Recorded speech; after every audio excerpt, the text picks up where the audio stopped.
हाँ तो दोस्तों इस वीडियो के अंदर हम हॉलमार्क ऑप्टो के आईपीओ के बारे में बात करेंगे और जानेंगे कि इस आईपीओ के अंदर आपको कितना लिस्टिंग गेन मिल सकता है और आपको इस आईपीओ के अंदर अप्लाई करना चाहिए या नहीं। चलिए शुरू करते हैं।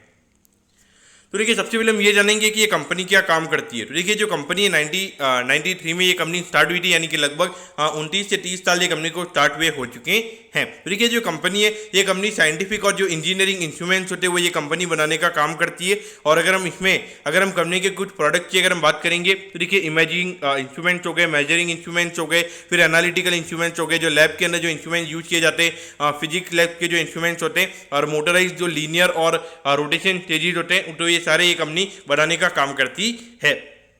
इसके अलावा अगर हम देखेंगे तो यहाँ पे ये कंपनी इंपोर्ट सब्स्टिट्यूट प्रोडक्ट बनाने का भी ये कंपनी काम करती है, यानी कि जिन प्रोडक्ट को हम नॉर्मली इंपोर्ट नहीं कर सकते तो उन्हें यहाँ पे ये कंपनी बनाने का काम करती है। तो देखिए जिनको आप इंपोर्ट नहीं कर सकते तो उनकी डोमेस्टिकली डिमांड काफ़ी ज़्यादा रहती है, तो उसे ये कंपनी कैप्चर करना चाहती है। और उसके अंदर अगर हम देखेंगे तो यहाँ पे क्वांटम एफिशिएंसी मेजरमेंट करके जो यहाँ पे इंस्ट्रूमेंट है वो यहाँ पे कंपनी बनाने का काम करती है, जो सोलर सेल्स के लिए यूज किया जाता है। और उसके अलावा जो यूवी लेजर मार्किंग के जो स्टेशन होते हैं, जो फोटो लिथोग्राफी के लिए यूज किया जाता है, तो वो ये कंपनी बनाने का काम करती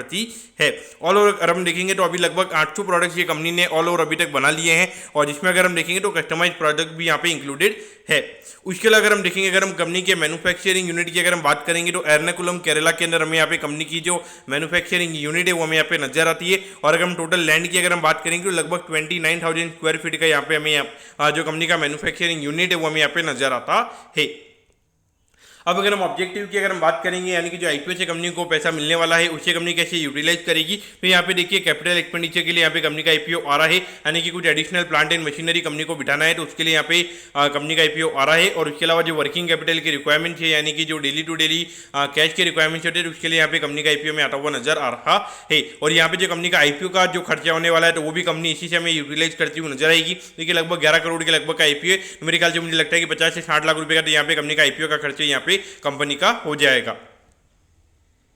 अब अगर हम कंपनी के प्रमोटर्स की अगर हम बात करेंगे तो देखिए जॉली सैरक यहाँ पे कंपनी के प्रमोटर्स है, और इशाद सईनुद्दीन जी है, दोनों में कंपनी के प्रमोटर नजर आते हैं। अब अगर हम रेवेन्यू की अगर हम बात करेंगे तो देखिए 2021 में लगभग 15 करोड़ के लगभग कंपनी का रेवेन्यू का नंबर था, और पिछले साल अगर हम देखेंगे तो अराउंड 29 करोड़ के लगभग कंपनी का रेवेन्यू का नंबर नजर आता है, यानी कि ऑलमोस्ट 2 साल में कंपनी के जो रेवेन्यू के नंबर है वो हमें डबल होते हुए नजर आए हैं। अब अगर हम प्रॉफिटेबिलिटी की बात करेंगे तो यहाँ पे अगर आप देखोगे अराउंड 68 लाख रुपीज के लगभग कंपनी का नेट प्रॉफिट का नंबर था, और अगर हम अभी देखेंगे लगभग 3.5 करोड़ के लगभग ये नंबर हमें यहाँ पे नजर आता है, यानी कि अगर हम अमाउंट वाइज अगर हम बात करेंगे लगभग 5 गुना कंपनी के नंबर्स हमें यहाँ पे होते हुए नजर आए हैं। अब अगर हम नेट प्रॉफिट मार्जिन की भी अगर हम बात करेंगे लगभग 12% के लगभग का नेट प्रॉफिट का मार्जिन हमें यहाँ पे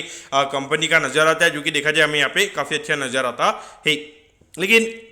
एक चीज़ अगर हम देखेंगे तो यहाँ पे कंपनी ने ये बोला है कि 800 प्रोडक्ट लगभग उन्होंने अभी तक बनाए हैं, और 800 प्रोडक्ट के लगभग इतना ही प्रोडक्ट अगर आप बेचते हो उसके बाद में भी अगर आपका रेवेन्यू का नंबर 29 करोड़ है, तो ये दिखाता है कि एक पर्टिकुलर प्रोडक्ट की यहाँ पे कोई इतना बड़ा मार्केट यहाँ पे कंपनी के पास में अवेलेबल नहीं है। तो ये एक अगर हम देखेंगे तो यहाँ पे लगातार कंपनी को नए नए प्रोडक्ट बनाने पड़ेंगे अगर उनको एडिशनल रेवेन्यू करना है, तो क्योंकि यहाँ पे एक पर्टिकुलर प्रोडक्ट से यहाँ पे कंपनी 100 करोड़ का रेवेन्यू नहीं कर सकती है। तो देखिए 800 प्रोडक्ट पे अगर कंपनी 29 करोड़ का अगर कंपनी अगर रेवेन्यू कर रही है, यानी कि एक प्रोडक्ट पे अगर हम पर्टिकुलरली अगर हम देखेंगे तो 50 लाख का भी रेवेन्यू यहाँ पे एक प्रोडक्ट से पर्टिकुलरली यहाँ पे हमें होता हुआ नजर नहीं आ रहा है। ये मैं ऑन एन एवरेज बता रहा हूँ, हो सकता है कि यहाँ पे 800 में से कोई टॉप 10 कंपनी के प्रोडक्ट्स होंगे जो जिससे कंपनी का मेजोरिटी ऑफ रेवेन्यू आता होगा, और बाकी के प्रोडक्ट्स अच्छे नाम के वहाँ पे कंपनी के होंगे, यानी कि उससे हार्डली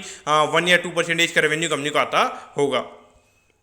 अब अगर हम यहाँ पे आईपीओ की डिटेल्स के बारे में अगर हम बात करेंगे तो देखिए 15 तारीख को ये आईपीओ में ओपन होता हुआ नजर आएगा, और 20 तारीख को ये आईपीओ में क्लोज होता हुआ नजर आएगा। यहाँ पे 40 रुपये पर शेयर पे कंपनी हमें शेयर देती हुई नजर आ रही है। 3000 शेयर्स का हमें यहाँ पे लॉट नजर आता है, यानी कि एक लॉट को अप्लाई करने के लिए यहाँ पे 1,20,000 रुपये आपको यहाँ पे लगने वाली है। अब अगर हम इश्यू की अगर हम बात करेंगे तो देखिए 11 करोड़ 40 लाख रुपये के लगभग का आईपीओ में यहाँ पे नजर आता है, और ये कंपनी एनएससी के एसएमई प्लेटफॉर्म पे ये कंपनी हमें लिस्ट होती हुई नजर आएगी। यहाँ पे लगभग 50% के लगभग का रिटेल कोटा है, ये मान के चलिए 5% का यहाँ पे मार्केट मेकर होगा, यानी कि लगभग 5.5 करोड़ के लगभग का हमें यहाँ पे ये कंपनी का रिटेल कोटा नजर आता है। अब अगर हम टाइम टेबल के बारे में अगर हम बात करेंगे तो देखिए यहाँ पे 25 तारीख को आपको पता चल जाएगा कि आपको अलॉटमेंट मिला है, यानी एक अलॉटमेंट नहीं मिलता 26 तारीख को आपको रिफंड मिल जाएगा, और 27 तारीख को आपके डीमेट अकाउंट में शेयर आ जाएंगे अगर आपको अलॉटमेंट मिलता है, और 28 तारीख को ये कंपनी हमें लिस्ट होती हुई नजर आएगी, यानी कि जब ये कंपनी का आईपीओ में बंद होता हुआ नजर आ रहा है उसके लगभग एक हफ्ते बाद में ये कंपनी हमें लिस्ट होती हुई नजर आएगी।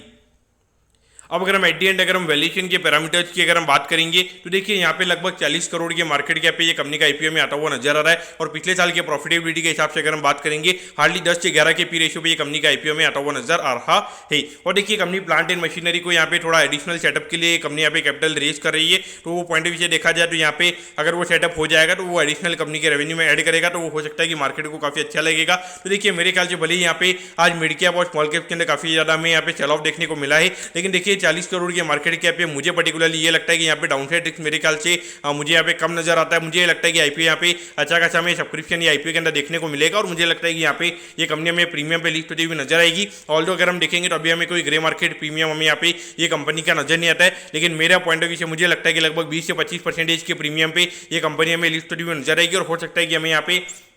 आईपीओ की लिस्टिंग के बाद में भी ये कंपनी हमें थोड़ा अच्छा परफॉर्म करती हुई हमें ये नजर आई। लेकिन ये बात आप मान के चलिए कि अगर आप एसएमई कंपनीज में अगर आप इन्वेस्ट कर रहे हो तो जिस तरीके का हमें रनअप पिछले एक साल में एसएमई कंपनीज में देखने को मिला है, तो कहीं ना कहीं यहाँ पे एक अच्छी खासी प्रॉफिट बुकिंग हमें देखने को मिल सकती है। तो आपको आपके माइंड में हमेशा ये रहना चाहिए कि अगर आपका